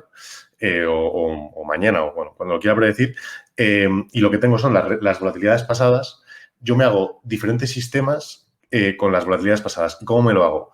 Me lo hago cogiendo a lo mejor simplemente dos periodos de lookbacks. A lo mejor lo hago cogiendo 18 periodos de lookbacks. Y además ni siquiera cojo, o sea, cada vez cojo dos, no cojo esos dos. Cojo 1 y 1, cojo pues esos 2 y 18, 37 y 54. Y entonces todo eso me genera muchas predicciones futuras que están formados por diferentes periodos y diferentes agrupaciones de periodos. No solamente es siempre cojo 2, sino que a veces cojo 2, a veces cojo 18 o 37 o lo que yo quiera hacer. Esto es lo de Boosting and Bagging. Y entonces, con esas predicciones futuras, me puedo hacer una curva normal de cuál va a ser mi estimación de la posible volatilidad futura con todas las predicciones posibles. Sí, Claro. sí, me he explicado bien, ¿no? Bueno, si la última parte creo que ahí podemos aclarar. Entonces, digamos que voy a hacer un portafolio y el portafolio es entre oro, equities y bonos, ¿ya? Si yo solamente agarro y digo, quiero la volatilidad que me da hasta 60 días y uso de 10 a 60 días para tener o de 1 a 60 días para tener mi estimada volatilidad para oro, para equities, para renta fija, voy a tener, digamos, en este caso, un portafolio que es 33% oro, 33% renta fija, 33% ¿no? Entonces, ese es un estimado. Y voy a hacer eso mismo, lo voy a hacer, digamos, 100 veces. Ahora voy a regresar y voy a tratar de estimar usando entre un día y 10 días y 20, y voy a hacer 4 de esos. Eso me va a dar un portafolio de 40, 30 y 30. Y voy a hacer ese mi segundo portafolio. Y voy a seguir haciendo eso. Entonces, no es que voy a tener una probabilidad que voy a usar ese punto. Eso es lo último que quería hacer. Lo que vas a hacer es vas a tener 100 diferentes portafolios, que algunos van a estar correctos, algunos van a estar incorrectos, pero en general van a estar generalmente correctos. Pero mi pregunta es, vale, esta es buena. Lo que yo digo es, una vez tienes todos esos 100 portafolios, utilizas digamos, el asset allocation medio de los 100 portafolios o los 1000 que has sacado, usas los 100 portafolios, vale. O sea, que una vez llegado al punto, incluso diversificas ahí, vale. Exactamente. Vale, yo digo, vale. Estás regresando a tomar el riesgo del punto medio, porque digamos que justo ese punto, digamos, olvídate la parte de volatilidad, hablemos de momentum, ¿no? Si justo eliges un punto de que termina siendo 66 días en promedio, pero justo ese día el mercado cayó 5% y el día siguiente se recuperó 5%, ¿no? Estás agarrando un punto outlier, porque usaste ese, justo te tocó eso, ¿no? Entonces, si usas todos, eliminas esos errores, como dijimos, los errores en promedio. Vale, perfecto. Yo digo, pensaba que en Risk Parity al final llegabais a un portfolio compuesto final con un solo peso. Pensaba que lo de la diversificación de los sistemas eran en el tema del alfa. Vale. Eso es lo que la mayoría de gente hace. Nosotros no hacemos eso. También implementáis, vale. El tema de diversificación es súper importante en todos los niveles de la construcción de portafolio. Perfecto. Una pregunta de JM Recalin, que es, bueno, ahora está en Twitter bastante moviendo un sistema que se llama Metamara, que tiene bastantes parecidos con lo que hacemos, ¿no? O sea, bueno, con lo que hacéis. Son varios sistemas con varios tipos de señales de momentum que escogen diferentes tipos de activos en función de rentabilidades pasadas, volatilidades, etc. Y su pregunta es, ¿en una estrategia mensual, el backtest diario o mensual? ¿Y qué ventajas e inconvenientes tiene? Bueno, cuando nosotros vemos estudios, lo que notamos es que siempre que actualizamos los estimados más seguido, tenemos mejores resultados, ¿ya? Si es que no implementamos el costo de trading. Cuando empiezas a poner los costos de trading, no es el diario, que estás tratando de cambiar todo el portafolio todos los días, ¿no? No funciona. O sea, funciona, pero no puedes encontrar los costos bajos, suficientemente bajos para que valga la pena. Justificarlo, sí.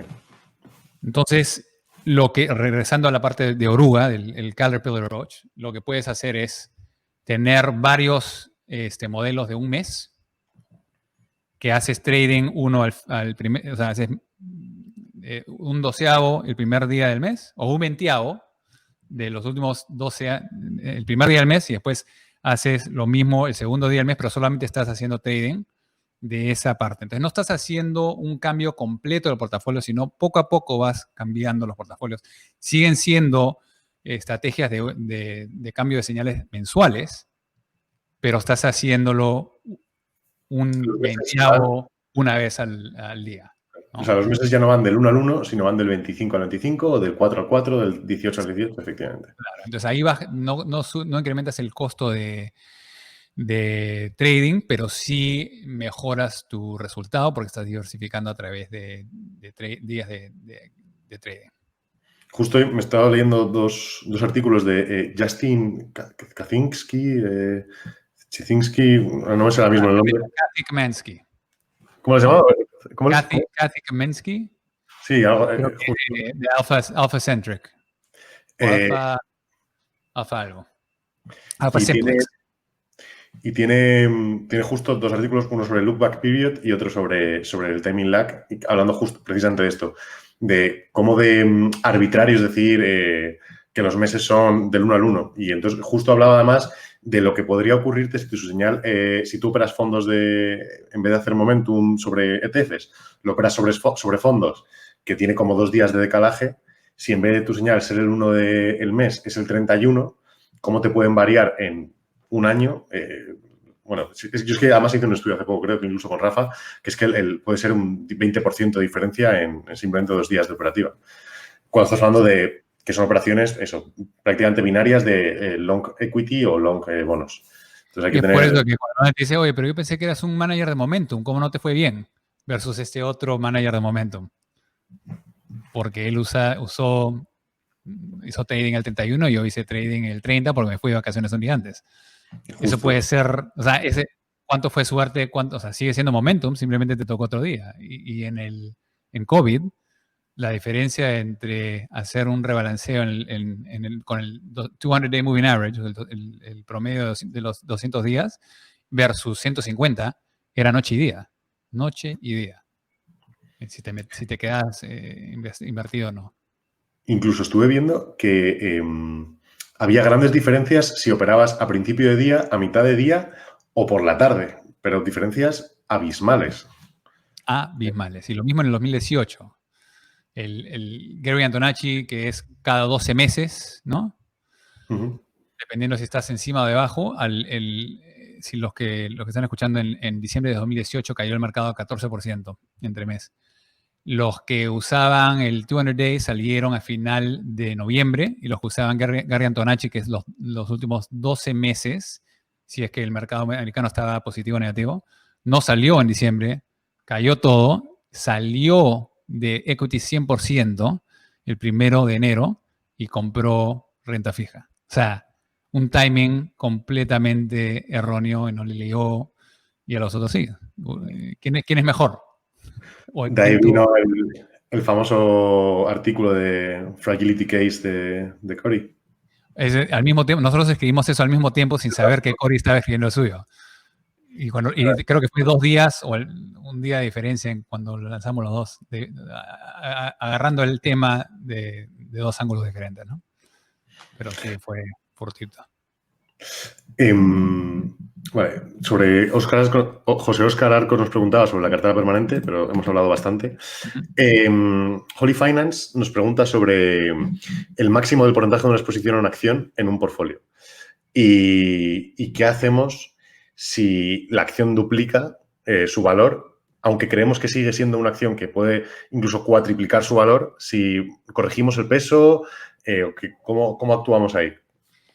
Mira, yo en el mundo de tratar de predecir qué es lo que va a ser una acción individual, no es el mundo en el cual yo me siento cómodo. No significa que no hay los George Soros del mundo o los activist equity managers del mundo que ponen 20, 30% del portafolio de sus clientes en una acción porque lo conocen de pies a cabeza, ¿no? Entonces eso es lo que se llama peso de convicción. Nosotros en nuestras estadísticas lo que nos hemos dado cuenta es que el peso de convicción no tiene buenos resultados. Lo que tiene buenos resultados es que si tenemos una ventaja que sabemos generalmente que 51% de las veces cuando compramos algo nos va a ir bien, es darle el mismo peso de volatilidad. Entonces, si la volatilidad de algo es el doble que otra acción, entonces voy a darle menos peso a la otra. Esa es nuestra manera de ver el mundo. Cuando invertimos y le damos peso de riesgo, no le damos peso de convicción. De expectativa de... Los que le dan peso de convicción tienen dos temas que tienen que tener en mente. Cuando tú le das más peso a un solo punto de diversificación y estás quitándole el premium de rebalanceo. O sea, hablemos del mundo de 3%, ¿ya? En el tema de risk parity. El momento que uno dice, mira, creo que a oro le va a ir mejor este año, voy a darle más peso a oro. Bueno, al momento que haces eso, estás bajando tu premium de rebalanceo. O sea, no es suficiente el saber que le va a ir mejor a oro. Es necesario, si es que le va a ir mejor al oro de lo que le estás dando de regreso, o lo que estás perdiendo, perdón, del rebalanceo. Entonces, no es, voy a hacer mejor que cero, es, le puedo dar más del premium de rebalanceo. Entonces, eso es lo que yo lo tengo en mente cuando alguien me dice tengo alta convicción. Eso no tiene que decir que si alguien es suficientemente bueno, conoce al management de esa acción, sabe que hay un comprador, sabe que va a haber un cargas y es cuestión de días o semanas que vamos a duplicar. He visto que eso pase. Yo no lo puedo hacer. Yo no tengo confianza de que alguien lo pueda hacer constantemente. Y entonces yo prefiero simplemente hacer mis pesos dado la volatilidad de la acción. Bueno, en este caso también os entiendo su pregunta porque a él le afecta mucho su manera de gestionar. Se dedica a hacer análisis absolutamente discrecional, pero estudios muy pormenorizados de microcaps y especialmente está muy metido en el tema de compañías de leasing aéreo.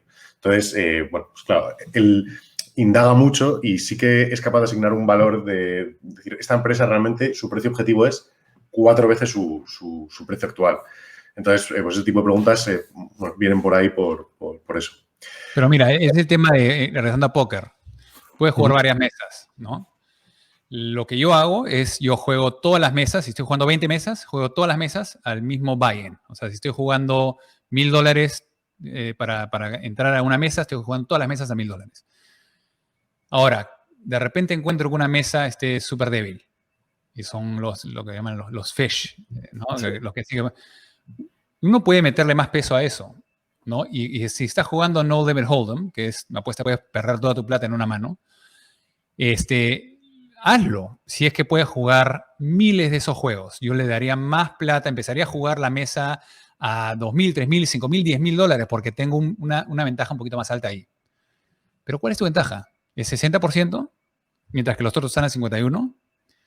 Y aún a 60% tienes una chance de 40% de que te vaya mal a pesar de que tengas una ventaja de 60%. Entonces tendrías que jugar esa mesa y asegurarte que es tu carrera por el resto de tu vida, porque no hay suficiente tiempo en el mundo para jugar tantas mesas de póker. Y lo mismo es en el mercado. ¿Cuántas oportunidades vas a tener para ponerle un peso de 30, 40, 50% a algo que tengas tanta convicción y te asegures que tengas un porcentaje de ganancia más allá de 70, 80 para que valga la pena estadísticamente? Entonces, yo creo que no llegamos a puntos más altos que 60% de convicción. Entonces, estás tomando un riesgo bien grande para hacer bastante dinero, pero la vida pasa, cosas que nunca vas a poder entender van a pasar en el mercado, COVID, etcétera, que te puede completamente desalinear lo que pensaste que podías lograr. Entonces, para mí, manejo de dinero y bet sizing es súper importante. Esto es... me ha gustado. Además, la comparativa con el póker. Sí, no merece la pena muchas veces poner tu convicción por delante de tus estadísticas cuando se sabe realmente, o sea, unas están sesgadas y otras no. Eso es clave. En España, esto es una pregunta mía, en España el mundo cuantitativo de la inversión cuantitativa no es de fácil acceso, digamos. Creo que hay limitaciones, no todo el mundo habla bien inglés, la gran mayoría de la documentación es en inglés. No nos enseñan a programar en el colegio y apenas en la universidad. O sea, por ejemplo, estudié ingeniería aeronáutica y salí sin saber programar porque en una ingeniería deberían darlo por hecho y aún así no... O sea, hay que aprender por tu cuenta. Entonces, en el mundo de la inversión cuantitativa es difícil. ¿Cuáles crees que serían los pasos o qué recomendarías para alguien que quiere empezar en el mundo de la inversión cuantitativa para empezar a iniciarse, ¿no? O sea, si debería leer algo, algún lenguaje de programación concreto, algún sistema por el que empezar a programar y luego seguir avanzando. No sé si ¿Te has enfrentado a esto antes? Mira, es que hay varios niveles de esto, ¿no? Número uno, creo que tienes que empezar a entender en qué puedes invertir, cómo funcionan los diferentes mercados, por qué funcionan de las maneras que funcionan, por qué oro es oro, por qué acciones de renta fija soberana son diferentes que acciones de renta fija de compañías, etc. Y con eso yo creo que puedes empezar leyendo cosas de Meb Faber, sus libros originales del Ivy Portfolio. Nuestro libro, que es Adaptive Asset Allocation, también cubre mucho de esto. En realmente entender cuáles son los instrumentos en los cuales vas a empezar a usar, ¿no? Uh-huh. Cuando ya tienes un poco más claridad de lo que son y lo que puedes hacer, en términos de programar, uno puede empezar con VBA en Excel. Yo creo que si en términos de recursos y de gente que aporta a estrategias cuantitativas mundialmente a nivel alto es R. No, yo creo que hay varias páginas web que simplemente te dan paquetes de esta es mi estrategia, hagas este paquete, lo implementas y ya estás. ¿Mejor que Python? Yo creo que Python más y más están saliendo las cosas de Python, pero puedes encontrar más estrategias variadas en R ahorita, pero creo que dentro de poco Python va a superarlo. Y de ahí, eventualmente, Rust va a superar eso, pero eso de acá a 10 años, creo. Pero Python y R creo que son los lenguajes que uno quiere aprender. Y hay bastantes recursos en línea en los cuales puedes empezar a tomar cursos de día 1 y empezar a implementar dentro de un par de semanas, dependiendo cuál es tu aptitud de cosas técnicas, ¿no? Y de ahí es meterte a todos los blog posts. O sea, tú tienes una buena lista de gente cuantitativa que pone sus temas, pone su código en la página web, en la cual puedes empezar a implementar y adquirir acciones. No sé cómo ha cambiado el tema de adquirir data. Yo creo que mucha gente sacaba su data de Google o de Yahoo, pero han habido un par de complicaciones ahí. Bueno, ese es el único tema que no tengo muy claro. Creo que se ha quitado la API, pero sigue habiendo formas de sacarla. O sea, sigue habiendo formas de sacar datos de Yahoo. Pero efectivamente la data siempre es un limitante en todo lo que se quiera empezar. Y de ahí lo más importante creo que es leer lo que ha escrito Corey, lo que hemos escrito nosotros. Uno de los artículos que escribimos en el libro fue sobre un chef muy famoso francés. Nos dijo que al comienzo de su carrera le agregaba condimentos a su sopa, le agregaba condimentos cuando era joven y estaba entusiasmado de lo que estaba haciendo. Y lo que realmente aprendió a través de los años es que lo más importante es quitar las cosas complejas de tu proceso. Entonces, yo cuando empecé, creo que todos quants junior que empiezan con una página Excel que tiene 250 diferentes parámetros. Cuando esta acción cae en 200 días, si es que la volatilidad ha duplicado y el RSI hace esto y el otro, ahí compras. Eso pasó 2 veces en los últimos 20 años, pero me da un retorno de 50%. Eso es data mining. Eso simplemente, el momento que lo pongas la plata en vivo, seguir para abajo. Bueno, o no opera nunca, que es otra opción. O no opera nunca. Entonces, es importante entender el tema de ensamblaje, el ser humilde cuando estás aprendiendo, el entender de que si tienes algo bueno, vas a tener todas las ganas de implementar el backtest que tiene los mejores resultados y siempre tienes que regresar a decir, no tengo idea, tengo muy poca idea, creo que tiene un porcentaje muy poco, es mejor usar todo, ¿no? Porque si quieres jugar al nivel que nosotros estamos jugando en la parte de Machine Learning, etcétera, o sea, estamos hablando de gente que no es usual, tiene unos cerebros muy diferentes que el resto.